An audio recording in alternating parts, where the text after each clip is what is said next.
নিজের বেতন 40% কমিয়ে দিলেন প্রেসিডেন্ট। হ্যাঁ, সত্যিই শুনেছেন। নিজের বেতন 40% কমিয়ে দিয়ে বিশ্বে প্রশংসায় ভাসছেন লাইবেরিয়ার প্রেসিডেন্ট। জোসেফ নিউমা বোকায়ের জন্ম 1944 সালে।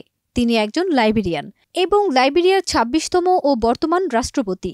লাইবেরিয়ার এই প্রেসিডেন্টই ঘোষণা করেছেন তিনি তার বেতন 40% কমিয়ে দেবেন।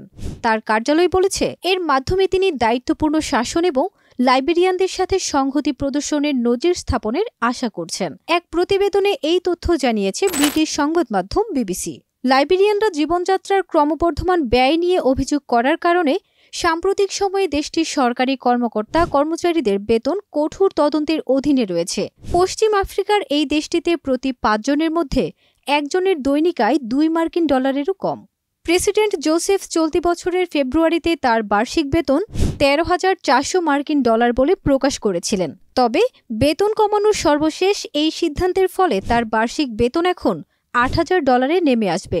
বিবিসির এক প্রতিবেদনে বলা হয়েছে পশ্চিম আফ্রিকার এই দেশটির কেউ কেউ প্রেসিডেন্ট বোকায়ের সিদ্ধান্তকে স্বাগত জানিয়েছেন, কিন্তু এটি আসলেই কোনো ত্যাগ কিনা তা অন্যরা এখনও ভাবছেন। কারণ দৈনিক ভাতা এবং চিকিৎসা সুবিধা কভারের মতো এখনও বেশ কিছু সুবিধা তিনি পাবেন। তিনি বিবিসিকে বলেন, বেতন কমানোর পর এইসব অর্থ কোথায় যাবে এবং কিভাবে সেগুলো জনগণের জীবনে ইতিবাচক প্রভাব ফেলতে ব্যবহার করা হবে সেটি স্পষ্টভাবে দেখতে পাওয়ার আশা করছি আমরা।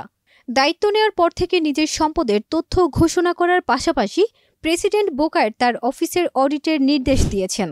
অবশ্য এই অডিটের ফলাফল এখনও প্রকাশিত হয়নি।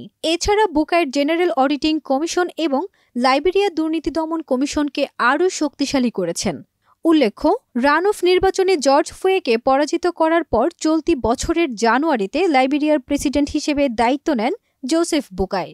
তিনি দুর্নীতি ও আর্থিক অব্যবস্থাপনার মোকাবেলার অঙ্গীকার করেছেন। তিনি এর আগে 2006 সাল থেকে 2018 সাল পর্যন্ত লাইবেরিয়ার 29তম ভাইস প্রেসিডেন্ট হিসেবে দায়িত্ব পালন করেন। প্রেসিডেন্ট এলেন জনসন সার্লিফের অধীনে এবং 1983 থেকে 1985 সাল পর্যন্ত কৃষি মন্ত্রী হিসেবে দায়িত্ব পালন করেন। অবশ্য বোকায়ের আগে এই ধরনের পদক্ষেপ নিয়েছিলেন তার পূর্বসূরি জর্জ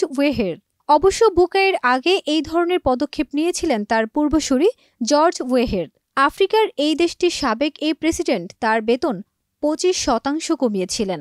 ফারজানা নিকিতা, দেশ রূপান্তর।